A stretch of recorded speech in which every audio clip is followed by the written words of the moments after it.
ભરૂચ જિલ્લામાં રાત્રે ધોધમાર વરસાદ ખાબક્યો છે। ભરૂચ અને હાંસોટમાં 1-1 ઇંચ વરસાદ, જ્યારે જંબુસર, આમોદ, વાગરા અને અંકલેશ્વરમાં પવન સાથે વરસાદ નોંધાયો છે। સૌથી વધુ ભરૂચ અને હાંસોટમાં 1-1 ઇંચ વરસાદ નોંધાયો છે।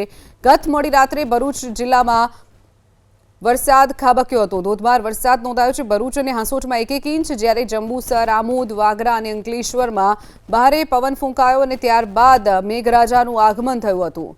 ભરૂચ જિલ્લામાં પણ મોડી રાત્રે વરસાદ શરૂ થયો હતો, તો કેટલાક વિસ્તારોમાં પાણી ભરાઈ જવાની પણ સમસ્યા સામે આવી છે।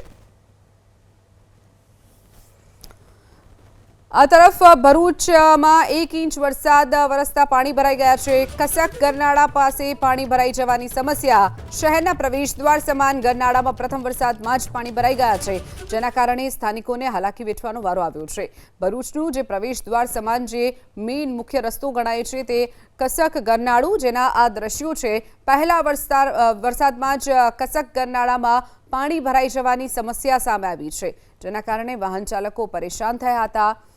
તો શહેરના પ્રવેશદ્વાર સમાન ગરનાળામાં પ્રથમ વરસાદમાં જ પાણી ભરાઈ ગયા છે। ભરૂચમાં 1 ઇંચ વરસાદ ખાબક્યો છે, જેના કારણે આ સ્થિતિ સામે આવી છે।